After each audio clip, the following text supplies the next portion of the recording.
하겠습니다. 네, 오늘의 첫 번째 이야기고요.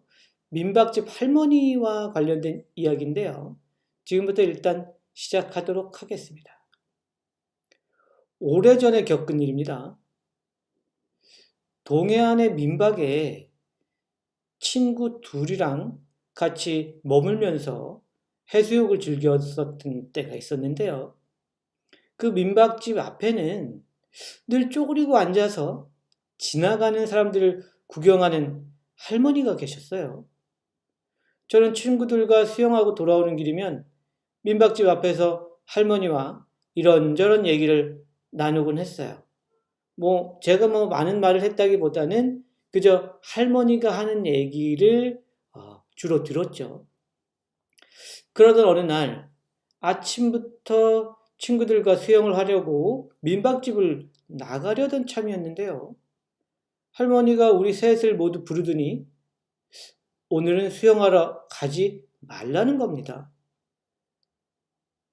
전 찜찜했는데 친구들은 그 할머니하고 교류가 없었기 때문에 아무렇지도 않게 생각하고 그냥 바다로 갔고 저는 친구들한테 핑계를 대고 바다에 안 나갔어요. 왠지 찜찜했기 때문이죠. 그래서 저는 민박집에서 그냥 있었는데 그날 바다에 나갔던 친구들이 큰일을 겪게 되었습니다. 갑자기 밀어닥친 파도에 친구들이 휩쓸렸고요. 한 명은 죽고 나머지 한 명은 폐에 물이 들어가서 병원에 실려가고 말았죠. 그래서 그 친구는 나중에 회복을 했지만 제 친구 중에 한 명은 잃고 말았습니다. 그래서 저는 뒤늦게 그 할머니가 어떻게 위험이 있을 것인가를 알았을까라는 의문을 갖게 되었죠. 그래서 민박집 주인 아주머니한테 그 할머니에 대해서 여쭤보니까 민박집 아주머니가 이렇게 말씀을 하시는 겁니다. 그 할머니는 원래 민박집 아주머니의 시어머니, 즉 전 주인이었다고 합니다. 그런데 그 당시에 제 친구들이 파도에 휩쓸렸을 당시에 그 할머니는 돌아가신 지 이미 10년이나 지난 상태였다라고 말씀을 하신 거예요. 저는 깜짝 놀랄 수밖에 없었죠. 저는 오다 가다 하면서 이야기를 여러 번 나누었었기 때문이죠. 그렇다면 저는 그 할머니 귀신과 대화를 했던 것일까요? 이제야 생각해 보니까 그때 죽었던 친구도 저처럼 할머니와 교류가 있었고 그 할머니 말을 혹시라도 들었다면 지금까지 살아있을 텐데 라는 생각이 듭니다. 지금 생각해도 너무나 불행하고 안타까운 일이었습니다. 오늘의 첫 번째 이야기, 기묘한 이야기였습니다.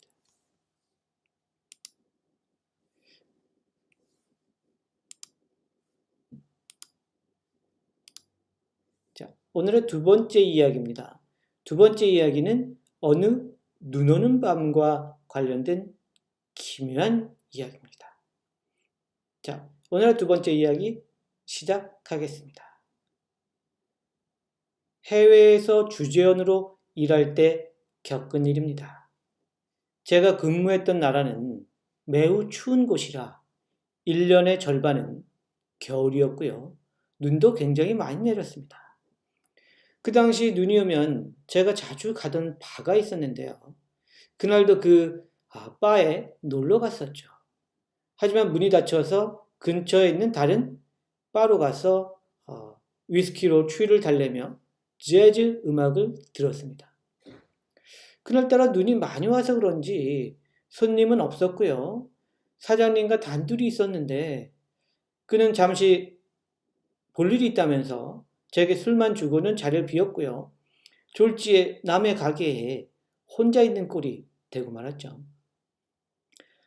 그래서 혼자 마시다가 잠시 화장실을 다녀왔는데 제 옆에 코수염을 기른 남자가 앉아 있었습니다.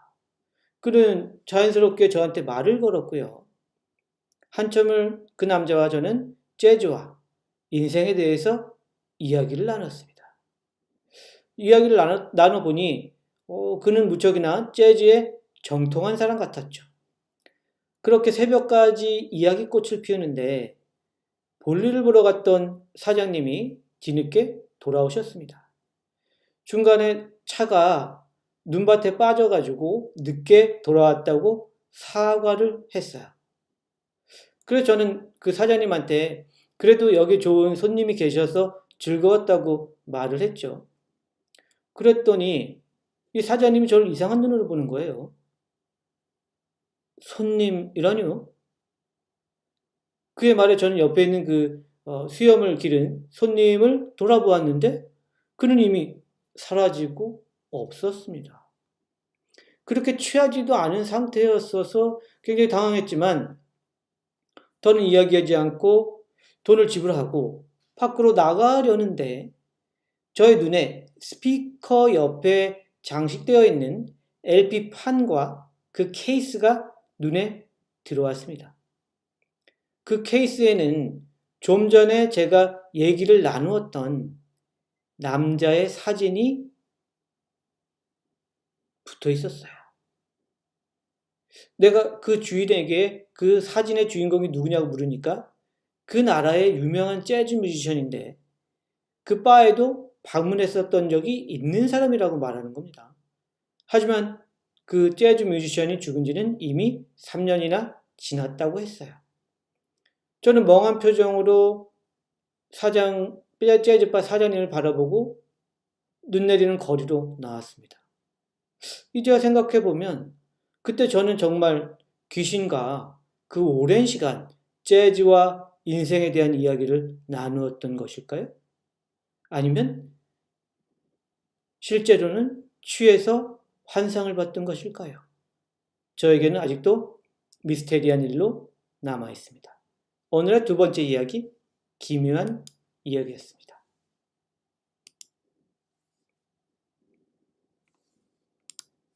가볼까요? 네.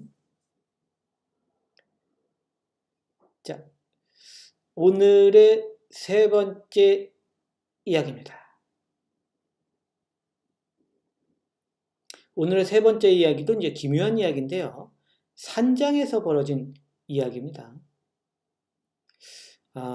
오늘의 세 번째 이야기 시작하겠습니다. 저는 홀로 산을 오르기를 좋아합니다. 제법 높은 산을 오를 때는 산장을 이용하기도 하는데요. 몇 년 전 그날도 그랬습니다. 제법 큰 산장이라 1, 2층이 나눠져 있었는데요. 저는 2층 끝방을 잡았어요. 비수기라 그런지 1층에는 더러 등산객들이 있었지만 2층은 텅 비어 있는 상태라 오히려 편하기도 했습니다. 다음날 등산을 위해서 일찍 잠을 청하는데 난데없이 노크 소리가 들렸어요. 누구지? 문을 열어보니까 막 투숙한 등산객이었습니다. 그들은 여름인데도 두툼한 겨울 등산복을 입고 있었어요. 별난 사람들이라고 생각했지만 크게 개의치 않고 저는 그들과 어울렸습니다. 어울리다 보니 괜찮은 사람들이었어요.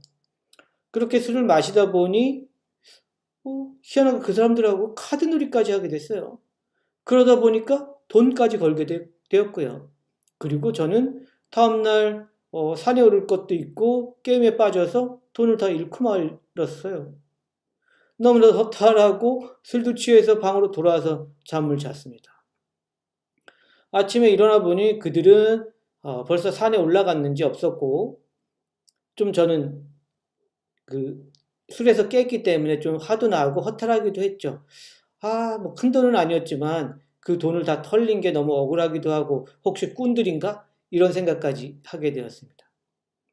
그래서 산장 주인한테 넌지시 물어봤어요. 2층에 저랑 같이 있었던 그 사람들 아침 일찍 갔느냐? 이렇게 이야기를 하니까 산장 주인은 그런 일이 없었다고 하는 겁니다. 2층의 손님은 저밖에 없었다는 거예요. 귀신이 고칼 노릇이었습니다. 저는 분명히 그들과 술을 마시면서 카드놀이까지 해서 돈까지 잃었는데 말이죠. 그래서 저는 제 지갑을 열었어요. 근데 이게 웬일이죠? 돈은 그대로 있는 겁니다. 산장 주인은 이상한 눈으로 저를 쳐다보는 겁니다. 당연히 그렇겠죠. 오지도 않은 손님과 이야기를 나눴다고 주장을 하니까 말이죠. 그런데 제 입장에선 도대체 저랑 카드놀이를 한 그 사람들은 누구였을까요? 혹시 전에 이 산장에 머물다가 산에 올라가다 돌아가신 분들은 아닐까? 이런 생각이 들었어요. 왜냐하면 그분들이 두툼한 겨울 등산복을 입고 있었거든요. 그 산이 겨울이면 사고가 자주 일어나는 산이기 때문에 혹시 그분들의 언혼이었나? 라는 생각이 들었습니다. 하지만 그들의 정체는 끝까지 알 길이 없었던 거죠. 오늘의 세 번째 이야기, 기묘한 이야기였습니다. 네. 이번 이야기는 무서운 이야기고요. 네. 지금부터 시작하겠습니다. 서울에서 사고를 치고 해외와 지방 도시를 전전하는 저는 공소시효가 끝나고 다시 편한 마음으로 서울 거리를 활보하게 되었습니다. 양심의 가책은 있었지만 그만큼 도망자 생활을 했었기에 혼자서는 죄의 대가를 치루었다고 생각했죠. 그런데 아직도 그 트라우마는 남아있는지 자다가 악몽을 꾸기도 하고 밖에 다닐 때 조심스러운 건 어쩔 수 없었습니다. 그러던 중에 요즘 들어 밤에 집에 돌아올 때 자꾸 뒤에서 누군가 저를 미행하는 것 같은, 따라오는 것 같은 소리가 들립니다.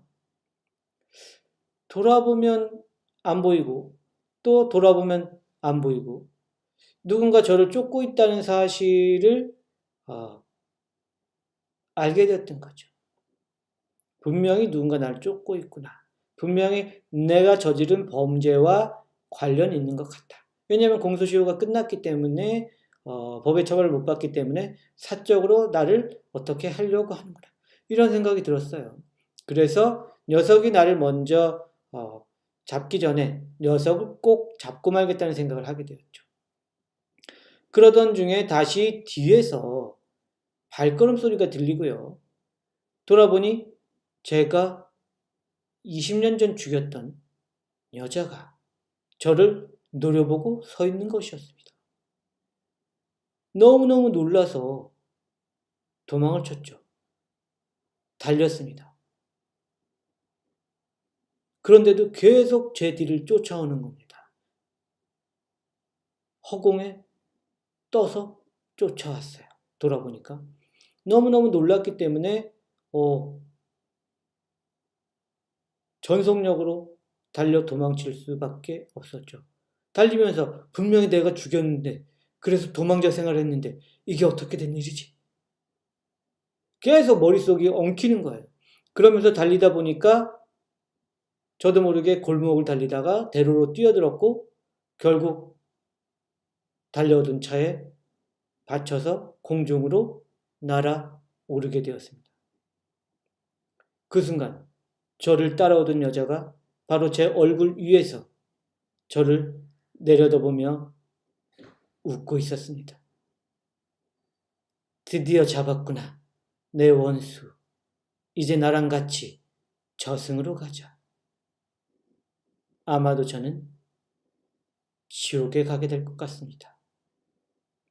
오늘의 네 번째 이야기, 무서운 이야기였습니다.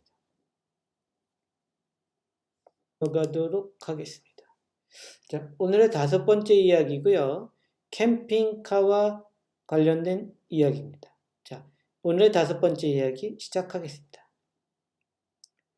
저는 와이프와 벤 차량을 개조해서 전국을 떠돌고 있습니다. 실은 낭만을 위해서라기보다는 전국 각지에서 열리는 장이나 축제에서 장사를 하다 보니 자연스럽게 벤에서 생활을 하게 되었습니다. 그런데 살림이 넉넉지 않고 하루 종일 같이 있다 보니까 와이프랑 싸우는 일이 종종 있었습니다. 얼마 전 폭풍우가 치는 밤에도 저는 그녀와 크게 싸웠는데요. 웬일인지 그날 이후로 그녀는 저랑 말도 하지 않고 밴 밖으로 나오려고 하지도 않았습니다. 며칠째 식기금을 전폐하고 그냥 차 안에만 있는 거예요. 아무리 달래봐도 제게 얼굴을 돌리고 말도 안 합니다. 저도 아무리 노력을 해도 화를 안 푸니까 그런 와이프한테 좀 짜증이 나기도 하고 속상하기도 해서 술을 잔뜩 먹었어요. 그래서 밤부터 아침까지 먹고 축제가 열리는 지방으로 가기 위해 도로를 달리다가 재수없이 경찰에게 붙잡히고 말았습니다. 그런데 아직도 저한테 술 냄새가 나는지 경찰은 제게 음주 검사를 하게 했고요. 전 뭐 걸리게 되었죠. 술을 마셨으니까요, 아침까지. 그리고 경찰 2명 중에서 1명이 코를 갑자기 킁킁거리더니 제 벤에서 이상한 냄새가 난다는 겁니다. 그리고 동료 경찰한테 그걸 말하는 거예요. 전 이 사람들이 뭔 냄새가 난다 그러지? 난 하나도 안 나는데. 그래서 벤을 뒤져보라고 했어요. 네. 그런데 그 경찰들이 벤을 뒤지더니 바로 저한테 수갑을 채우는 겁니다. 저는 음주운전 때문인 줄 알았어요. 그런데 그 경찰들이 저한테 제 벤에 썩어가는 시체가 있다고 하는 겁니다. 네? 그럴 리가요? 어이가 없어서 벤 안을 들여다보니까 정말 썩어가는 사체가 있었습니다. 그것은 놀랍게도 제 와이프였습니다. 그들은 제가 죽였다고 판단했고 저는 법의 심판을 받을 예정입니다. 저는 그제야 정신이 돌아왔어요. 그날 밤, 폭풍우 치는 밤에 내가 와이프를 죽였다는 사실을 뒤늦게 깨닫게 된 것이었죠.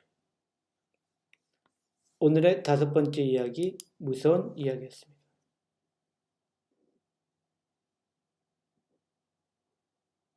한번 가보도록 하겠습니다. 이제 6번째 이야기고요. 네.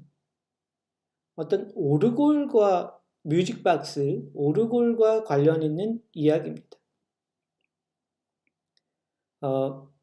지금부터 6번째 이야기 시작하겠습니다.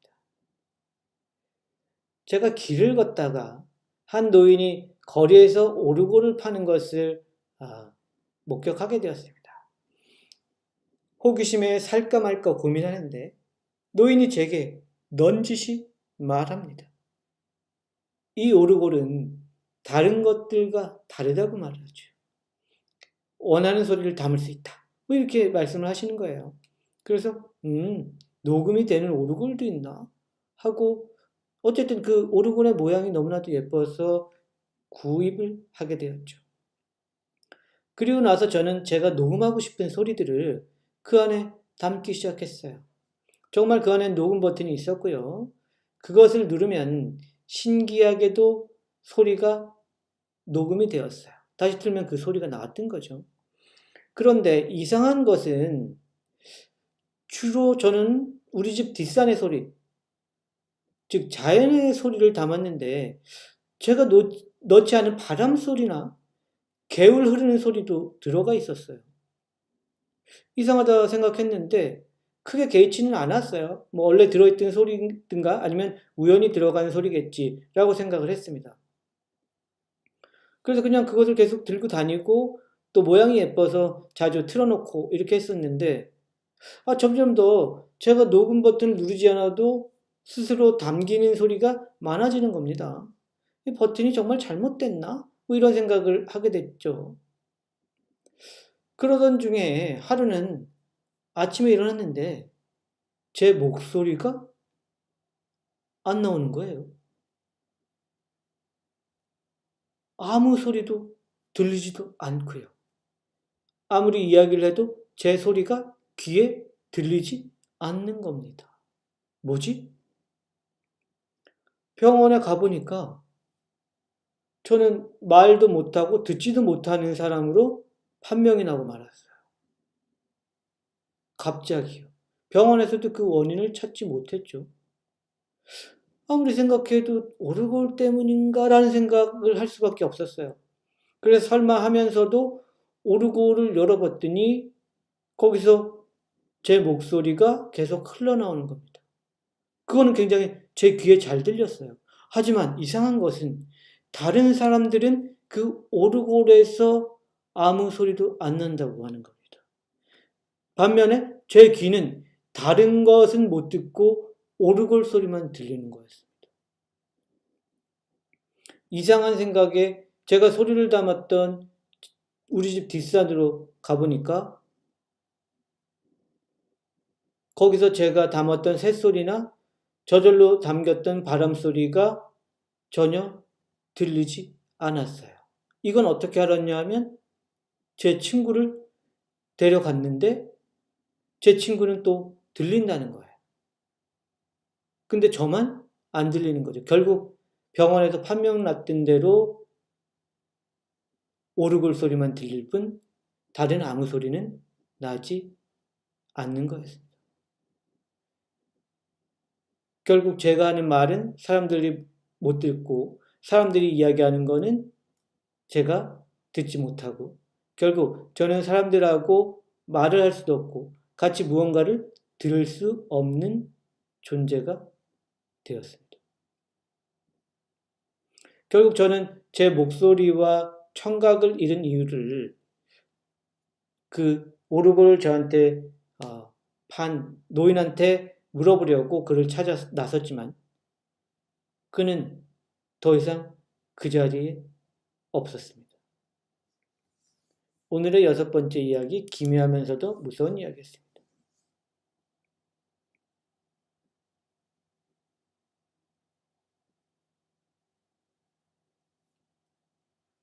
네. 자, 그러면 또 오늘의 마지막 이야기, 네. 박서연 님이 보내주신 꿈 이야기, 네. 진행하도록 하겠습니다. 이번 이야기에는 무서운 이야기는 아니고요. 기묘하다 라는 생각이 많이 들었던 이야기고요. 또 실하다 보니까 굉장히 또 신기하더라고요. 자, 오늘의 7번째 이야기 시청자 실화 지금 채팅창에도 들어와 계시죠? 박서윤님 실화 시작하겠습니다. 자, 오늘의 7번째 이야기입니다. 마지막 이야기이기도 하고요. 이번 이야기는 박서윤님 실화입니다. 박서윤님 감사합니다. 그럼 이야기 시작하겠습니다. 전 어릴 때부터 자다가 꿈을 무척 많이 꿨습니다. 웬만한 종류의 꿈은 다 꿔봤고요. 일주일에 5일에서 6일 정도는 꿈을 꿉니다. 물론 일어나서도 다 기억이 날 정도로 선명한 꿈입니다. 초등학교 4학년 무렵이었어요.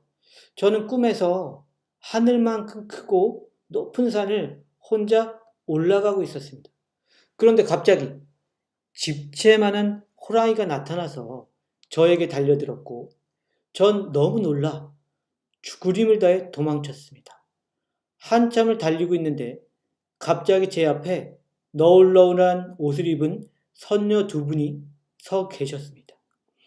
그 선녀님들은 구름을 타고 계셨는데요. 저에게도 구름 위에 올라오라고 하셔서 전 망설이지 않고 바로 올라갔습니다. 제가 그 구름에 올라탄 순간 구름이 무서운 속도로 하늘 위로 올라갔고 잠시 후 하늘 위에 있는 성에 도착을 했습니다.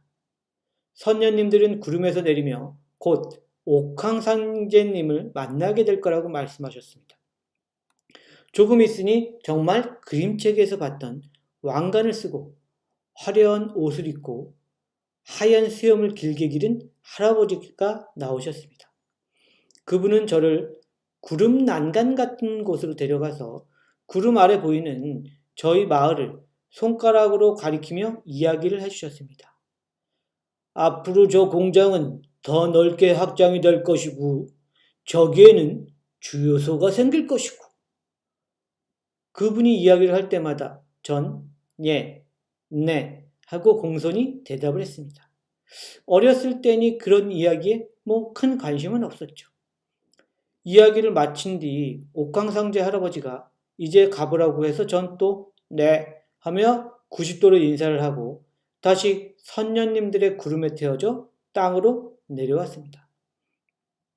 당시에는 신기하고 재밌는 꿈을 꿨다 생각하고 지나쳤는데 몇 년이 흐른 뒤 놀랍게도 진짜 저희 마을에 있던 작은 공장이 엄청나게 크게 확장이 됐고 꿈에서 들은 대로 마을에 주유소가 생겼습니다. 놀랍지 않은가요? 여러분들 중에도 이런 예지몽을 꾸신 분들이 있을 거라 생각해서 살짝 이야기해 드렸고요. 다음 꿈 이야기 연속해서 또 들려드리겠습니다. 22, 3살쯤인가요? 어쩌다 이미테이션 금반지가 생겨서 며칠 끼고 다녔을 때 일입니다. 잠을 자는데 꿈에 뿔이 2개 달리고 키가 2m도 넘을 것 같은 도깨비가 나타나서는 제 금반지를 자기한테 주면 안 되냐고 묻는 겁니다. 제가 잠시 고민을 하고 있으니까 도깨비가 자신의 양손을 쫙 펴면서 하는 말이 내 10손가락에 끼워져 있는 은반지 중 원하는 만큼 다 가져가도 좋으니 네 손에 있는 금반지를 내게 다오. 이렇게 말을 하는 겁니다. 그래서 제가 도깨비 손에 끼워진 은반지들을 봤더니 디자인도 너무 예쁘고 현실에선 한 번도 본 적 없는 것들이었습니다. 저는 망설임 없이 제 이미테이션 금반지를 빼주고 도깨비 손에 있는 은반지 중 뭘 선택할까 고르기 시작했습니다. 그런데 손가락마다 반지의 의미가 다 다르잖아요. 엄지는 재산, 검지는 우정, 약지는 결혼 등등. 당시에 전 아직 20대 초반이었기에 친구들이랑 노는 것이 너무나 좋았고 남자에겐 별 관심이 없었습니다. 당연히 결혼은 생각도 안 할 때였고요. 그래서 전 결혼 반지를 뜻하는 약지만 빼고 도깨비의 양손에 끼워진 총 8개의 반지를 하나하나 빼서 제 손에 끼웠습니다. 이건 무슨 반지, 이건 무슨 반지 하고 말을 하면서 말입니다. 그렇게 꿈에서 깼는데요. 그런데 그래서일까요? 전 이 나이 먹도록 아직 결혼을 못했답니다. 그때 도깨비의 10손가락 반지를 다 빼앗으면 어떻게 됐을까요? 뭔가 달라졌을까요? 그 꿈 생각을 하면 가끔 후회가 밀려오기도 합니다. 호호. 네. 호호는 제가 박소연님 웃음소리를 어떻게 흉내낼 수가 없어서 붙였습니다. 지금까지 박소연님이 보내주신 예지몽 꿈에 대한 실화였고요. 재밌네요. 네. 다시 한번 박소연님 감사하다는 말씀 올리겠습니다. 감사합니다.